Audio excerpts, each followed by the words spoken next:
अब हम लोग 12th क्लास मैथ NCERT का चैप्टर मैट्रिक्स के बारे में सीखेंगे। सबसे पहले इसको अंग्रेजी मीडियम में हल करने से पहले हम इसका कुछ हिंदी माने जान जाते हैं। इंग्लिश वर्ड का हिंदी माने जानना आवश्यक है। एक नंबर होता है रेक्टेंगुलर में सहायताकार। ये सीख लेने से ये होता है कि अगर इंग्लिश में भी क्वेश्चन आए तो ज़्यादातर समझ में आता है। इंग्लिश हिंदी दोनों में आप हल कर सकते हैं।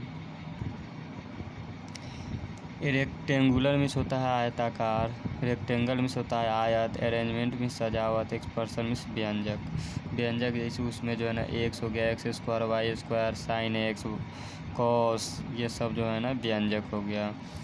तो सबसे बारे में मैट्रिक्स चैप्टर को हल करने से पहले हम जानेंगे कि मैट्रिक्स है क्या, मैट्रिक्स किसे कहते हैं। इसका हिंदी होता है आव्यूह। इसका परिभाषा है matrix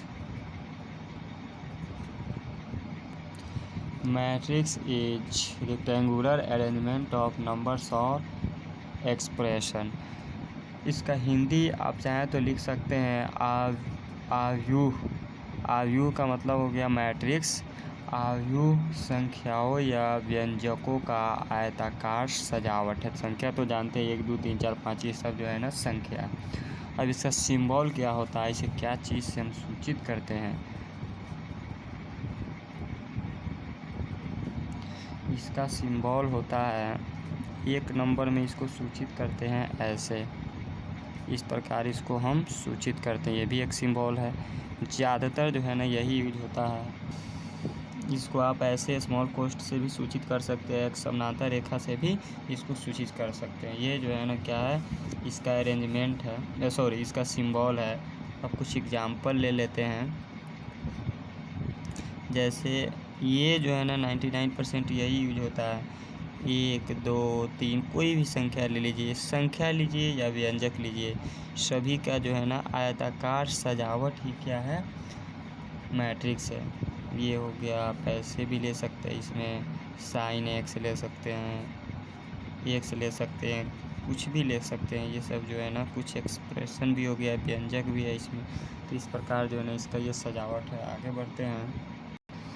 matrix is denoted by capital letters. जो मैट्रिक्स होता है उसे अंग्रेजी के जो है ना बड़े अक्षरों द्वारा सूचित किया जाता है। आप लिख सकते हैं, जिसका हिंदी भी है, आव्यूह को अंग्रेजी वर्णमाला के बड़े अक्षरों द्वारा सूचित किया जाता है। जैसे हम एग्जाम्पल लेते हैं, जैसे मान लीजिए मैट्रिक्स है कोई A बराबर 1 2 3, कुछ भी मान सकते हैं। ये जो है ना इसको जो सूचित किया गया, ये बराबर, तो ये यहाँ पे कैपिटल लेटर, ये लिखना सही होगा। कितना है कि ऐसे लिख देगा, अगर ये लिखना गलत होगा, क्योंकि बड़े अक्षर द्वारा ही सूचित करना है। आगे बढ़ते हैं। नोट 2 में है, ये नोट 1 था, नोट 2 में इस पर ध्यान देना है।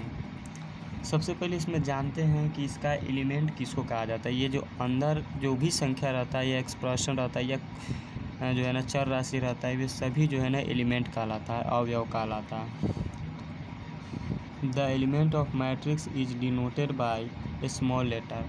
यानी इसका हिंदी वो हुआ, आव्यूह के अवयवों को छोटे अक्षरों द्वारा सूचित किया जाता है। यानी अगर मान लीजिए इसके अंदर अगर चर राशि आ गया तो इसको जो है ना स्मॉल लेटर से सूचित करेंगे। एग्जाम्पल लेते हैं। संख्या में तो कोई दिक्कत नहीं, अगर चर राशि आ गया, जैसे इसमें x है तो ये स्मॉल में है, p भी स्मॉल में, q भी स्मॉल में, r भी स्मॉल में, और जिससे जो है ना इसका एलिमेंट छोटा जो है ना छोटा अक्षर में रहना चाहिए, इसको सूचित करेंगे वो बड़ा रहना चाहिए। तो ये आपका लिखना सही होगा।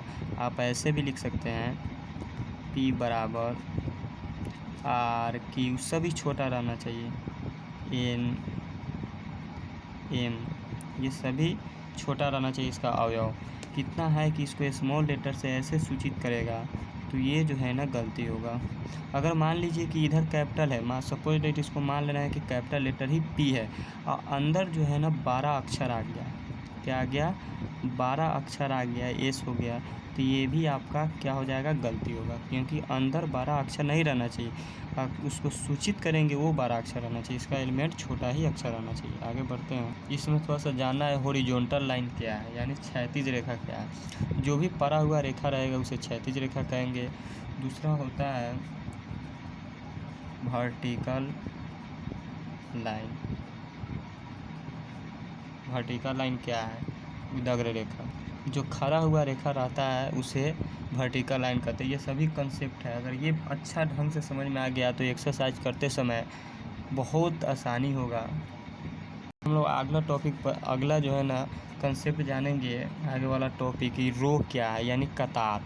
तो इसका परिभाषा न लिखते हुए एक एग्जाम्पल लेकर ही हम समझ सकेंगे इसको। जैसे मान लीजिए कि ये बराबर कोई मैट्रिक्स है 4 6 8 9 1 5, ये कोई मैट्रिक्स है। तो रो का मतलब होता है परा हुआ रेखा, सॉरी हॉरिजॉन्टल जो लाइन होता है, यानी इसका परिभाषा होता है कि अवयव से होकर जाने वाली क्षैतिज रेखा। क्षैतिज रेखा का मतलब हॉरिजॉन्टल लाइन को रो कहते हैं। तो हॉरिजॉन्टल लाइन तो आप जानते हैं, ऐसे ये परा हुआ रेखा, तो ये जो रेखा जाएगा ये इसको जो है ना रो कहेंगे, इसको रो 1 कहेंगे, रो 1, या इसको R1 से भी सूचित कर सकते हैं। ये भी जो है ना परा हुआ रेखा है, इसको रो 2 कहेंगे, इसको R2 से भी डिनोट कर सकते हैं। अब हम लोग जानेंगे कॉलम के बारे में। और कॉलम का परिभाषा होता है अवयव से होकर गुजरने वाले उदग्र रेखा को स्तंभ कहते हैं। तो उदग्र रेखा तो हम जानते हैं, ये जो है ना खड़ा हुआ जो रेखा है उसी को उदग्र रेखा यानी वर्टिकल लाइन कहते हैं। वर्टिकल लाइन का मतलब होता है उदग्र रेखा। तो ये जो ऐसे है, सॉरी इसको जो है ना काटे नहीं है, इसको समझाए हैं, तो इसको जो है ना कॉलम कहेंगे, इसको C1 से डिनोट किया जाता है। ये ऐसे है, इसको C2 कहेंगे, ये जो है ना C3 कहेंगे, इसमें इसको कॉलम कहा जाता है।